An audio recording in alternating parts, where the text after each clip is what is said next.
Hi everyone, and welcome back to the review series. We're already up to review number 5, which means we're up to Rainbow. Yes. Get into it. I don't know if you can see anything with the light, but there she is. And I'm very excited, but I don't want to give away any spoilers, so let's just get into the review. Starting track number 1, we have Everlasting Dream. As we come to expect, this is the instrumental intro to the album. And I'd say I really love this as an intro. It really sets the vibe really well.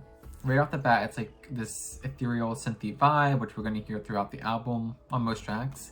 And it already starts with like this dripping like water sound, which I kind of love. If you can see like on the album, she's like, literally like kind of sitting in water. So I love how it already like ties in like the album art with the album, which is gorgeous. We love that. And there's some lyrics in here. She's kind of just saying everlasting dream in Japanese. I think she says like, I'll give you a dream in a box or something like that, which is, yeah, just setting the stage for like a ethereal dreamy pop album, and we love that. And yeah, let's get right into track number 2, which is We Wish, the first full-length song. And yeah, this is kind of what we come to expect from IU at this point. It's a very fun pop rock, electro J-pop song. Lyrically, she's kind of saying, if you wish for something and with hard work, you can make it a reality. So very, like pep talk type of song, which I appreciate. I love that the Empress is pumping us up. And yeah, I don't have to say too much about We Wish. It's just really fun. I love it. Next is Real Me. And oh my god, this is like one of the first songs, like I saw this video, I was like, who is this woman? Because I need more of this in my life. It's so good. I will say that the lyrics, I know a lot of people are gonna like they love to make fun of the English lyrics, but to me they're very iconic. Like obviously says like a woman could be having fun, a woman could be like a nun. But if you think about it, and like along with the Japanese lyrics, she's really saying like a woman is not just, one thing. She's not just a student, she's not just a wife. She's like, there's multiple factors like to a woman. And I think she really says like in the song lyrics, like she can't always be the good girl. And it's really like a feminist anthem, and we love that for her. Like, a woman could be literally at the club, or she could be a nun, like, or she could be both. Like, you don't get to decide that, she does. So, come on, feminist queen, we love it. All right, next we have Free and Easy, another back-to-back Empress tier track for me. I love like the drama of the song and how it's structured, because you don't get the chorus in the song until 2 minutes and 45 seconds, which is kind of wild, considering a lot of pop songs don't even make it past the 2 minute and 45 second mark. So I love that she kind of makes us wait.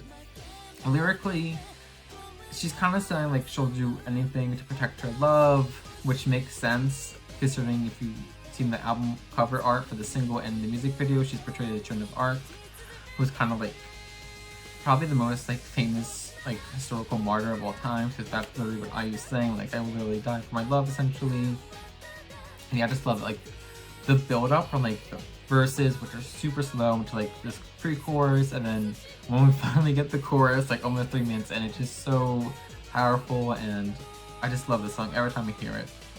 Never skip this song yet. Empress tier without a doubt. Alright, next we have Heartplace.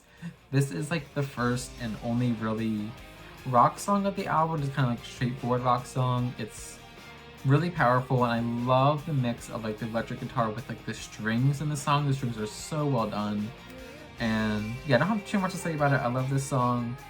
One of my favorite rock songs from IU. And yeah, Heartplace, love it. All right, next we have Over. So now we're kind of switching more into the like ballad section, but there's only a couple ballads on this album, but I love all of them. Over, I will say the lyrics don't impress me that much, but everything else does, so it is Empress tier for me overall for the vocal delivery and like the actual like instrumental, like the arrangement, everything is just so good. It is a breakup song, like she literally said like it's over, like because like the relationship is over, but the way that she sings in here is just so emotional and so powerful. Like it's just so tragic in a way, but beautiful, but also like haunting. Like the way that she sings with like the synths in the song, it's just so gorgeous. Like I feel like Over is overlooked, like no pun intended, very often. So if you like forgotten about this song or have never heard this song, definitely check it out. It's so gorgeous. And next we have Hanabi. It's another back-to-back Empress Year track for me. Another ballad. Another, like, it really fits well with Over. It's a lot of the same themes. It's kind of a breakup song. Well, with Hanabi, I feel like it could either be a breakup song or her mourning the loss of a loved one, because lyrically she's saying, like, there hasn't been a single day where I've not thought about this person. I'm always thinking about their smile. Like, so it could very well just be her singing about a man. But I like to think it could be more important than that. And that's one thing IU does with her songs, is she kind of wants the audience to decide what the song's about. So she's never said what it's about. It's kind of for us to decide. So I like that. But yeah, overall, I love Hanabi. I will say it does have more of like a trip hop beat to it, which is really interesting and really makes it stand out from Over, even though there are a lot of similar themes. But I love both of them, both Empress tier, so yeah.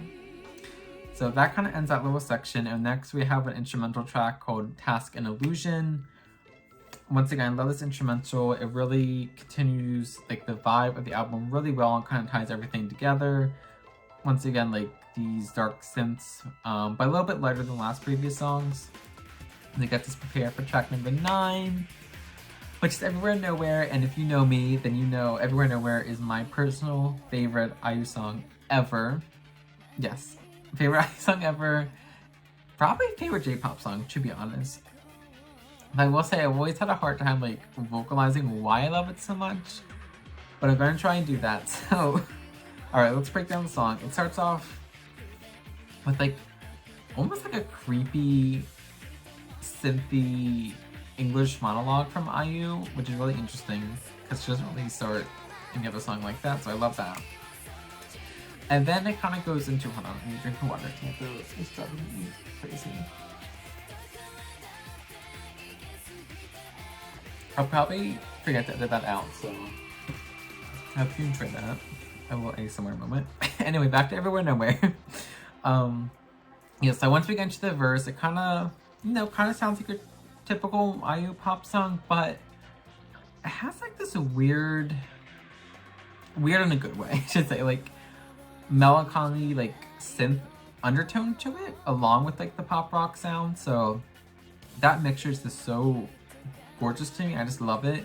And then you get to the chorus, which is just super catchy, and I'm not gonna sing it because one, you don't want to hear me pronounce Japanese, and two, I can't sing, so that combination, no, I'm not gonna do that. But the chorus always sticks in my head. That's probably why I do love it so much, because oh, I just love that chorus. And I love the lyrics. Once again, this is not a love song, which I appreciate the fact that we get some more diversity from IU. But the title, yeah, Everywhere Nowhere, she's kind of saying, you know, we as human beings are free. We can do whatever we want, but because we can go anywhere, we end up going nowhere. Which is, to me, I think she's kind of really commenting on society as a whole, saying, you know, whether you're born into a certain situation, so you're kind of stuck there, whether that's economic status, if you're born as a man or a woman, like that type of deal, like you kind of, society kind of tells you what to do and you're kind of expected to do certain things. But, you know, we do have the freedom to do anything, but we, you know, usually choose not to. So I like that she's like really, you know, talking about these themes. Like, I think it's really interesting. And I also like in the bridge of the song, she talked about how we should all go to the end of the rainbow together, which, come on, Queen, at like putting in the title of the track into the song. I love that. Title of the album to the song, yeah. Love that. Just, I don't want to go on and on about Everywhere Nowhere, but yes, favorite song from IU. Listen to the song if you haven't for whatever reason. Just, it's so good. It's so good. Okay, now to July 1st. I also love the song. This is Empress tier song for me. I'm not going to talk about July 1st too much. Classic IU song, classic like J-pop summer song. Just super catchy. I just get like a wave of nostalgia every time I hear it, and yeah, July 1st, come on, Empress tier. Alright, next we have Dolls. This is kind of back to like more of a ballad. This song, I do love it, but I don't know, there's just something missing from it that I don't love it as much as the previous ballads that we heard earlier, like Over and Hanabi. I don't know. Also, it starts off with this really weird sound, which I've always wondered what it was. To me, it sounds like a whale. Like, not like IU herself is like wailing, but I mean like a whale, like the mammal, like of the ocean, like heard of her, like that's what it sounds like to me. But I don't know, lyrically I do like it. It kind of has really dreamy vibe to it. Like she literally says like life is a dream and that she wants to grow beautiful flowers for this person, which some man probably at this point like not gonna see tell me yeah, that's probably who she's thinking about. But yeah, I do love Dolls. I don't know, there's just something there's something missing from it. I don't know if it's I don't find the actual like melody of the song as pretty as some other ballads, but I do love it and definitely worth listening to.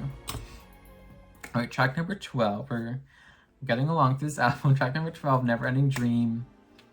Another instrumental track, obviously tying into the intro track, which is called Everlasting Dream. Yeah, just continues the vibe of the album really well with the, like these synthy vibes, and yeah, I love it. Alright, next we have Voyage. This is kind of like a mix between like, I don't know, is this considered like a ballad or like just a pop song? I don't know, but I do love it. I think it's really pretty. Probably the most well-known song on this album along with July 1st.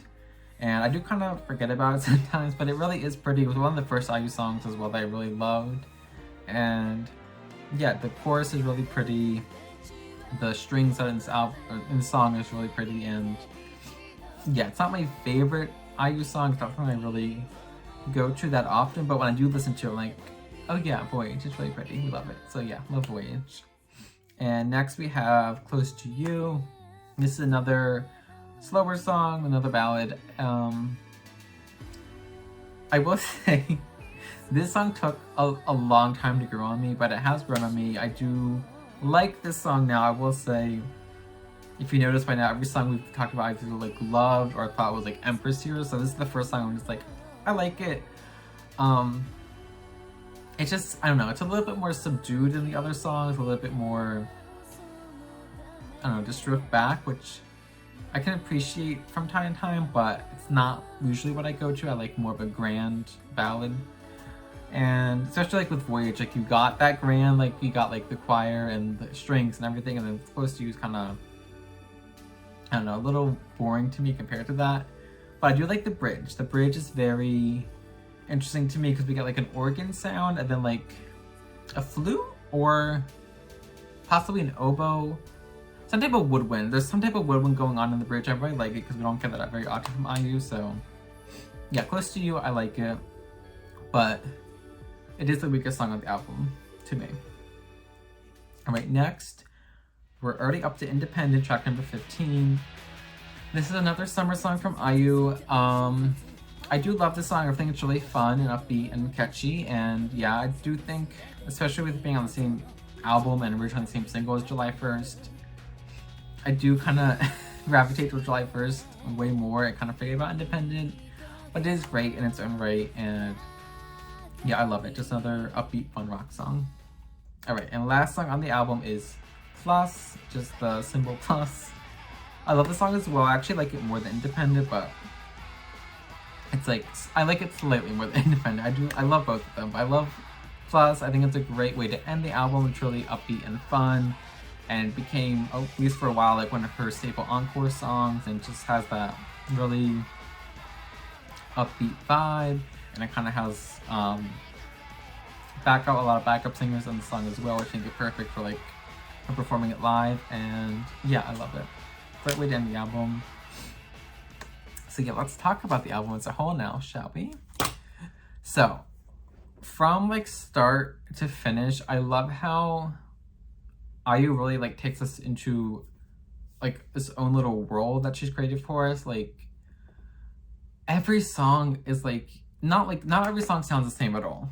Like there are some songs like we compare like Free and Easy to like Independent, like they do not sound the same, but she does a great job of structuring the album that you feel like they belong together. Like obviously like not back to back, but like she's structured in a way where like we have, you know, some heavier songs in the beginning, and then we get some later songs, and then we have ballads that kind of, you know, bridge them together, and then we have like the more poppy songs at the very end. So I love that. And just like there's themes in the songs that, I need water again, sorry. I'll try to remember to edit this out. Okay. Oh, oh yeah. lyrically, oh my gosh, it's so good. Like, I think this is by far the best lyrical effort that she's done up to date, because her first couple albums are really, like, basically love songs. Like, she'll have a couple of songs that aren't love songs, but it's really heavy on love songs. Whereas this, yeah, they're here, but it's more of like a 50-50 mix of like love songs and it's like totally different songs. And we have lyrics about, let me see if I wrote them here: freedom, feminism, hope, growing up, society as a whole, and like dealing with media. And yeah, just like she explores so many different topics, and they all, not all of them, but a lot of songs have common themes. Like we hear like dreams is brought up a lot. She talks about like literally rainbows or like colors. Like, I forget what song it was. Oh, I'm really bad. I should have mentioned that. I should have looked at my notes earlier. But there was one song where she talks about, oh, here we go, Voyage. She talks about how these beautiful days will never fade in color. Like, so like kind of relates to the rainbow theme, where she's kind of, and she talks, there's another song too where I forgot to mention it. Oops. But she talks about how like these memories will not fade from color in her mind. So like that's another common theme that's like in the out song. So I just love how we have all these different themes that she talks about, but also lyrically she kind of ties them in together. So I love that. And out of the 16 tracks on the album, Ayu composed or co-composed 8 of them. So half the album was, you know, she had a hand in production, which is also awesome because this is the last time that she's produced that much. I think she did almost every song, and then here she does half, and then moving forward it's just a couple songs. So I really appreciate how much she put into this album. And yeah, I really feel like it's more like her masterpiece in my opinion, my humble opinion. So let me give you my top 5 songs. I'll give you my score. Top 5, number 1, Everywhere Nowhere, duh. Number 2, Real Me. Number 3, Free and Easy. No, actually, hold on, I switched out my notes. Number 3 is Hanabi. Number 4 is Free and Easy. And then 5 is Over. So my overall score on this album, based on everything of individual tracks and the instrumentals and the themes of the album and how they're come together, I give Rainbow a 10 out of 10. Yep, I think it's perfect. Well, no, I don't think it's perfect in the sense that I think every single song is like amazing. As obviously there were a couple songs where, I had some critiques, but just the way it comes together and the overall quality of the songs is just like incredible. Like this is like as close to perfect as like I could hope to get. So, well, this video's almost 20 minutes long. Sorry for making it so long, but I had to talk about Rainbow. It's so good. 10 out of 10. Please stream. Please subscribe. Thank you. Goodbye.